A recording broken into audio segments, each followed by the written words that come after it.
Hello बच्चों, good morning. मेरा YouTube channel में आपका हार्दिक हार्दिक अभिनंदन, सुस्वागतम, प्यार भरा नमस्कार।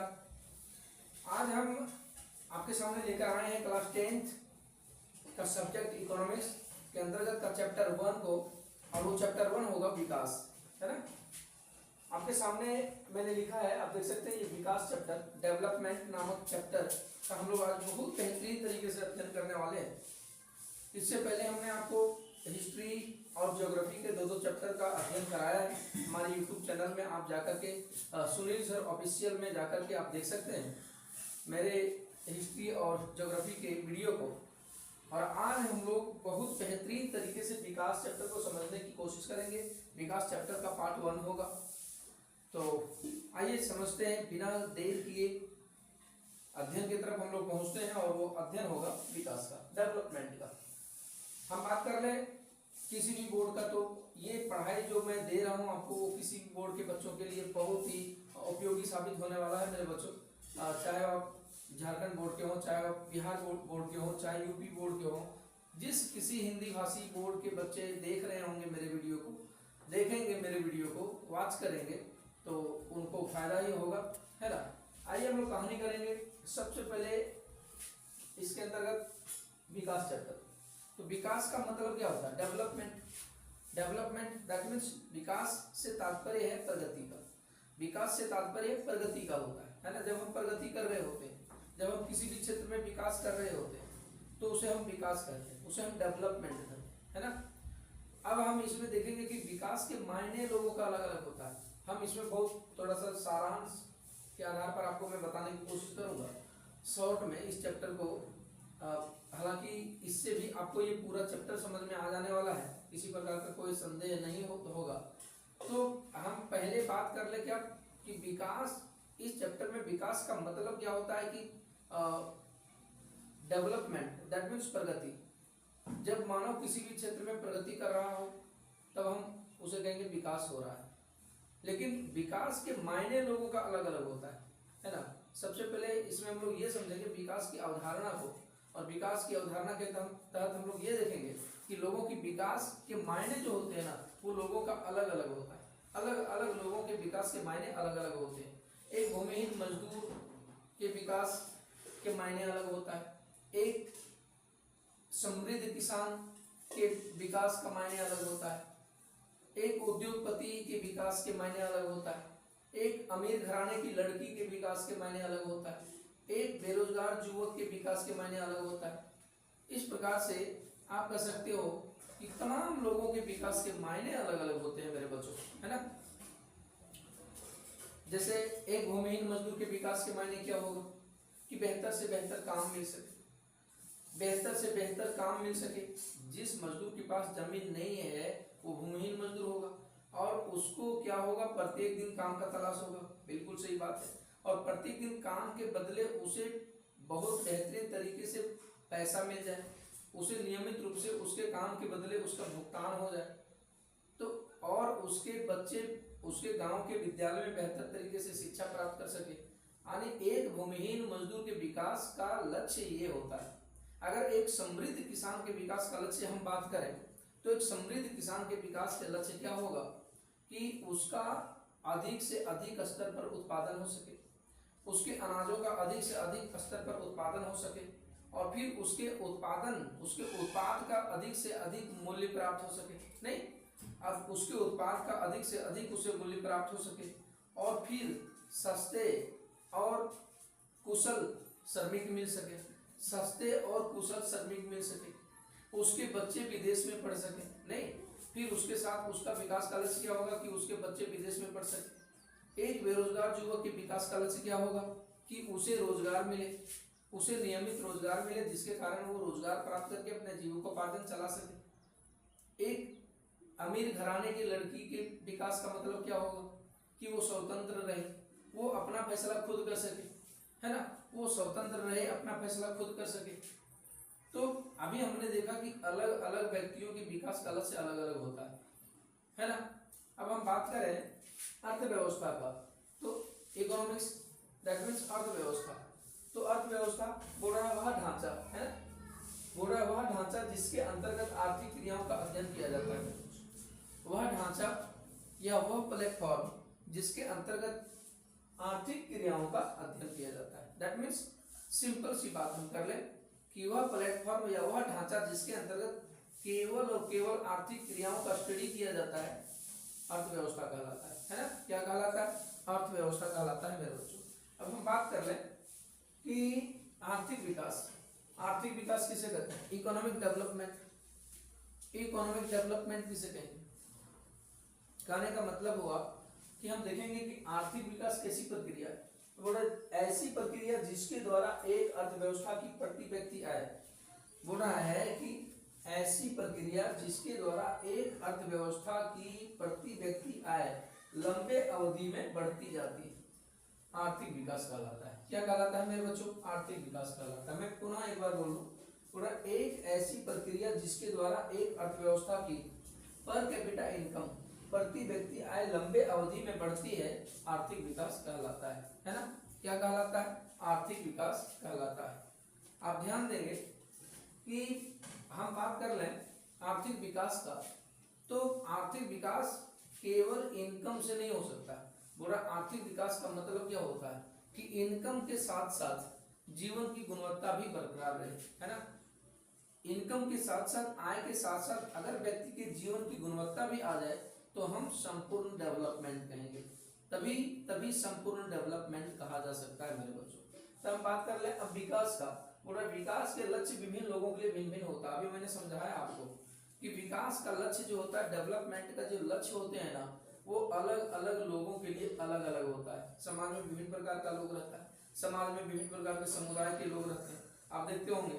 तो अलग अलग लोगों के विकास का लक्ष्य जो होता है तो अलग अलग होता है। अब देखोगे कि यह भी हो सकता है कि कोई भी बात किसी के लिए विकास हो, बोल रहा है कि उसमें यह भी देखा जाता है कि कोई बात किसी व्यक्ति के लिए विकास होता है, लेकिन वही बात किसी व्यक्ति के लिए विकास नहीं होता है। जैसे एग्जांपल हमने दिया आपके सामने कि किसी नए हाईवे का निर्माण हो रहा है। अब देखेंगे कि किसी नए हाईवे का निर्माण कई लोगों के लिए विकास जरूर हो सकता है। अगर नया सड़क निर्माण हो रहा है, नए हाईवे बन रहे हैं, तो अन्य लोगों के लिए विकास का काम जरूर हो रहा है।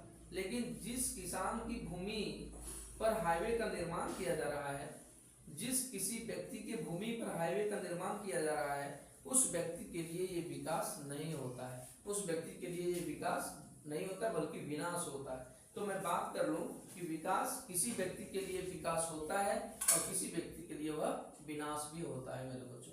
अब हम बात करें कि आय और अन्य लक्ष्य, तो व्यक्ति का इनकम के साथ साथ और कौन कौन लक्ष्य होता है, तब वो कहता है कि हमारा विकास हो रहा है। यानी समाज में किसी व्यक्ति का इनकम के साथ साथ अन्य लक्ष्य क्या क्या होते हैं। हमने अभी बोला कि केवल आय से हमारा संपूर्ण विकास नहीं हो सकता। तो आय के साथ साथ जीवन की गुणवत्ता बनाए रखने के लिए हमें क्या चाहिए? आय के साथ साथ जीवन की गुणवत्ता बनाए रखने के लिए हमें क्या चाहिए? तो अन्य लक्ष्य बोल रहा है। अगर कोई व्यक्ति किसी फैक्ट्री में काम कर रहा है, किसी कंपनी में काम कर रहा है, कहीं भी जॉब कर रहा हो, तो उसको केवल इनकम नहीं चाहिए। वो व्यक्ति और लक्ष्यों को प्राप्त करना चाहेगा, और चीजों को प्राप्त करना चाहेगा, और वो इनकम के अलावा और चीज कौन सा होगा? तो और चीजें जो होंगे वो होंगे क्या होंगे? वो होंगे ज्यादा इनकम के साथ साथ बराबरी का व्यवहार होगा। वो चाहेगा कि हमें इनकम तो हो रहा है, लेकिन हमारे साथ समानता का दृष्टिकोण रखा जाए, हमारे साथ बराबरी का व्यवहार रखा जाए, हमें आजादी मिले, है ना, हमें आजादी मिले, हमारे काम की सुरक्षा मिले, हमें हमारे काम की सुरक्षा मिले, और हमें आदर भी मिले, है ना, हमें रिस्पेक्ट मिले। तो एक व्यक्ति के आय के साथ साथ अन्य लक्ष्य जो होते हैं, उसमें हमने देखा कि इनकम के साथ साथ उसने क्या कहा कि उसने कहा कि हमें सम्मान मिले, हमें रिस्पेक्ट मिले, हमें स्वतंत्रता मिले, हमारे काम की हमें सुरक्षा मिले, और हमें एक परिवार समझा जाए। तो ये एक व्यक्ति के आय के साथ साथ अन्य लक्ष्य होते हैं मेरे बच्चों। अब हम बात कर ले क्या? हम बात कर ले विश्व बैंक की विकास रिपोर्ट के अनुसार, वर्ल्ड बैंक, है ना, वर्ल्ड बैंक WB के विकास रिपोर्ट के अनुसार 2017 के अनुसार आप देखेंगे कि वर्ल्ड बैंक, विश्व विकास बैंक ने अपना रिपोर्ट दिया 2017 में, और उन्होंने कहा कि 2017 के अनुसार जिस व्यक्ति का पर कैपिटा इनकम जिन देशों में व्यक्ति का पर कैपिटा इनकम यूएस डॉलर है ना, यूएस डॉलर कितना हो 12,056 प्रति वर्ष या उससे अधिक हो, समृद्ध या विकसित देश कहलाते हैं, है ना। क्या बोला विश्व बैंक की विकास रिपोर्ट के अनुसार 2017 के अनुसार उन्होंने कहा कि जिस किसी देश के व्यक्ति का पर कैपिटा इनकम कितना हो यूएस डॉलर, अमेरिकन डॉलर। हम बता दें किसी भी देश के विकास को मापा जाता है अमेरिकन डॉलर से, है ना, अमेरिकन डॉलर से मापा जाता है मेरे बच्चों। तो डॉलर है ना, यूएस डॉलर 12,056 प्रति वर्ष या उससे अधिक हो तो वह देश एक समृद्ध देश और विकसित देश कहलाता है।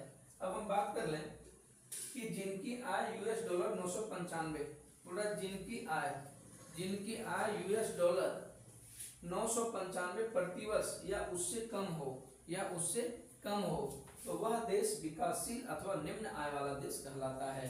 वह देश विकासशील अथवा निम्न आय वाला देश कहलाता है।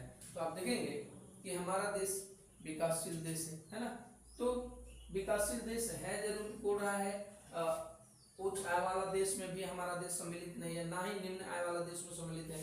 एक प्रकार से हम बोल सकते हैं कि हमारा देश जो है वो मध्य वर्ग आय वर्ग वाले देश में सम्मिलित है ना। हमारा जो देश है भारत वो मध्य आय वर्ग वाला देश में शामिल है, क्योंकि हमारे देश का अभी वर्तमान जो पर कैपिटा इनकम है यूएस डॉलर 6700 है ना, यूएस डॉलर 6700 तो आप देखेंगे किस प्रकार से हमने देखा कि किसी भी देश के व्यक्ति का पर कैपिटा इनकम यूएस डॉलर कितना हो तो वह देश किस प्रकार का देश होगा, और यूएस डॉलर कितना हो तो वह देश किस प्रकार का देश होगा, है ना। तो हमने बात किया ये। अब हम बात करेंगे विकास के लक्ष्य का। किसका बात करेंगे, विकास के लक्ष्य का बात करेंगे। बोल रहा पर कैपिटा इनकम, बोल रहा विकास के लक्ष्य कैसे निर्धारित होते हैं, तो प्रति व्यक्ति आय से, फिर हम बात करेंगे सकल घरेलू उत्पाद से, फिर हम बात करेंगे सकल राष्ट्रीय उत्पाद का, फिर हम बात कर लेंगे शिशु मृत्यु दर का, फिर हम बात कर लेंगे लिंगानुपात का, जीवन प्रत्याशा, साक्षरता दर, फिर हम बात कर लेंगे निवल उपस्थिति अनुपात, राष्ट्रीय आय बात कर लेंगे, और आज का पार्ट 1 होगा समाप्त। लेकिन अभी कहानी बहुत है। आइए हम बात करेंगे प्रति व्यक्ति आय का। पूरा विकास के लक्ष्य, एक देश के विकास का लक्ष्य हम बात कर लेंगे कि एक देश के इनकम के साथ साथ उसके विकास का लक्ष्य क्या हो सकता है। तो पर कैपिटा इनकम किसे कहते हैं, तो आप जानते हो कि जब देश की कुल आय को उस देश की जनसंख्या से भाग दे दी जाती है, जब उस देश की कुल आय को उस देश की कुल जनसंख्या से भाग दिया जाता है तो प्राप्त भागफल क्या कहलाता है, प्रति व्यक्ति आय कहलाता है मेरे बच्चों।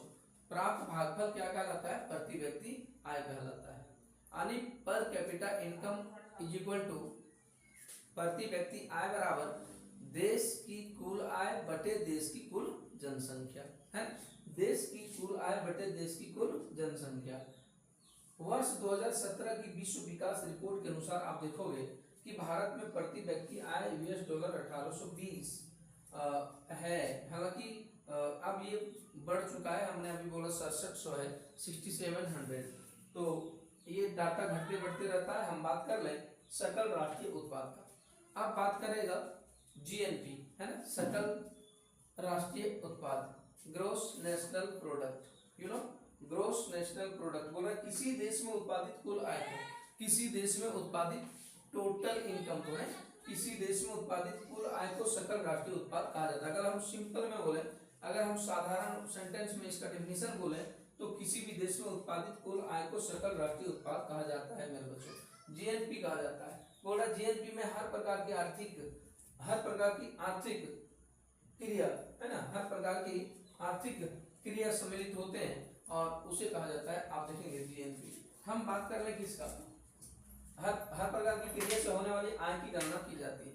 पूरा जीएनपी में हर प्रकार से की क्रिया से प्राप्त होने वाली आय की गणना की जाती है। अब हम बात करेंगे किसका, सकल घरेलू उत्पाद का। किसका बात करेंगे, सकल घरेलू उत्पाद, जिसे आप बोलते हो जीडीपी। क्या बोलते हो, जीडीपी हम बोलते हैं, है ना, ग्रोस डोमेस्टिक प्रोडक्ट। क्या बोलते हैं मेरे बच्चों, ग्रोस डोमेस्टिक प्रोडक्ट। आप देखोगे कि किसी भी देश में उत्पादित पूरा एक साल के अंदर किसी भी देश में उत्पादित कुल आय में निर्यात होने वाले, बोल रहा है किसी भी देश में एक वर्ष के अंदर उत्पादित कुल आय में निर्यात से होने वाले आय को घटाने के बाद, निर्यात से होने वाले आय को घटाने के बाद जो बच जाता है वो कहलाता है सकल घरेलू उत्पाद। वो क्या कहलाता है? जीडीपी। क्या कहलाता है? हमारे देश का ग्रोस डोमेस्टिक प्रोडक्ट कहलाता है मेरे बच्चों, है ना। यानी अगर कुल मिला के आप ये बोले इसका डेफिनेशन, तो बहुत ही सरल शब्दों में मैं बता दूं कि एक देश में एक साल के अंदर उत्पादित अंतिम वस्तुओं एवं सेवाओं के कुल जोगफल को जीडीपी कहा जाता है ना। कुल जोगफल को जीडीपी कहा जाता है मेरे बच्चों। अब हम बात कर ले, क्या बात कर ले? शिशु मृत्यु दर का, है ना। शिशु मृत्यु दर, शिशु मृत्यु दर पता होगा आपको। बोला शिशु मृत्यु दर क्या होता है?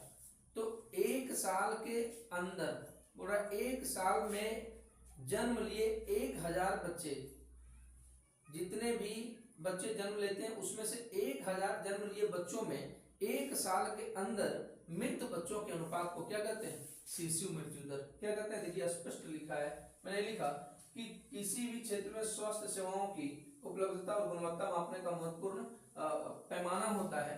हम देखेंगे, उससे पहले मैं बात कर लूं पुनः शिशु मृत्यु दर का। पूरा किसी वर्ष में जन्म लिए 1000 बच्चों में से एक वर्ष के अंदर मृत बच्चों का अनुपात क्या कहलाता है? शिशु मृत्यु दर कहलाता है ना। क्या कहलाता है? शिशु मृत्यु दर कहलाता है। हमारे देश में शिशु मृत्यु दर कौन कौन राज्यों का ज्यादा है? तो आप चल जाओ एमपी, मध्य प्रदेश चल जाइए। तो मध्य प्रदेश में हमारे यहाँ जो शिशु मृत्यु दर है वो प्रति 1000 में एक साल के अंदर लगभग 47 या 48 बच्चे मर जाते हैं। और फिर आप कहाँ चल जाइए? ओडिशा, तो वहां पर कितना है? 40। वहां पर कितने हैं मेरे बच्चों? 40 है। बोल रहा है किसी भी देश में, किसी भी क्षेत्र में शिशु मृत्यु दर क्या होता है? स्वास्थ्य सेवाओं की उपलब्धता और गुणवत्ता मापने का महत्वपूर्ण पैमाना होता है ना। महत्वपूर्ण पैमाना होता है। दैट मीन्स किसी भी क्षेत्र में, जिस किसी क्षेत्र में स्वास्थ्य सेवा बेहतर है, जिस किसी भी क्षेत्र में हॉस्पिटलिटी व्यवस्था बहुत बेहतर है, वहां का शिशु मृत्यु दर बिल्कुल कम होगा। वहां का शिशु मृत्यु दर बिल्कुल कम होगा। और जिस किसी क्षेत्र का ये व्यवस्था बहुत बढ़िया नहीं है, वहां उस राज्य का शिशु मृत्यु दर अव्वल दर्जे का होगा। उस राज्य में शिशु मृत्यु दर बहुत अधिक होगा। और ठीक उड़ीसा और एमपी का वही स्थिति है हमारे देश में। अब हम बात कर रहे हैं 2011 के जनगणना के अनुसार, बोल रहा है 2011 के सेंसस के अनुसार भारत में शिशु मृत्यु दर कितना है। अगर टोटल हम भारत का आंकड़ा देखेंगे तो 2011 के सेंसस के अनुसार भारत में शिशु मृत्यु दर जो है वो 15 है मेरे बच्चों। कितने? 15। और राज्यों के आधार पर सबसे ज्यादा किसका है? एमपी का। किसका है? मध्य प्रदेश का 48 और ओडिशा में कितना? 40। हम बात कर ले लिंगानुपात का। किसका बात कर लेंगे? सेक्स रेशियो, है ना। सेक्स रेशियो, लिंगानुपात का। बहुत बेहतरीन तरीके से मैं बोलने की कोशिश कर रहा हूँ, मैं आपके बीच ये रखने की कोशिश कर रहा हूँ। बहुत बेहतरीन क्लास आपको यूट्यूब में, हमारे यूट्यूब चैनल में मिलने जा रहा है मेरे बच्चों। अभी तो मैंने शुरुआत किया है। आप क्लास तो बहुत देखते होंगे, लेकिन ये क्लास आपका हटके है। ये क्लास आपके लिए बहुत हटके है। हमारे देश के सभी हिंदी भाषी राज्य के बच्चों के लिए बिल्कुल हटके है। आप ध्यान से अगर चीजों को सुनेंगे, समझेंगे, तो मेरे विचार से तो जिंदगी भर ये चीजें आपके दिमाग से नहीं हटने वाला है।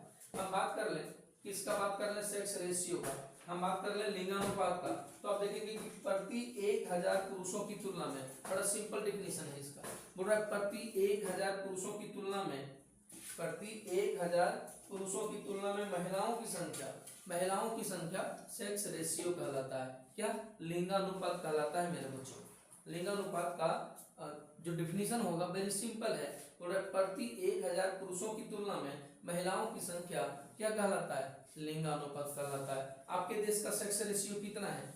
आपके देश का सेक्स रेशियो, हमारे देश का जो लिंगानुपात है वो अभी आप देखेंगे कि प्रति 1000 पुरुषों की तुलना में महिलाओं की संख्या 947 है।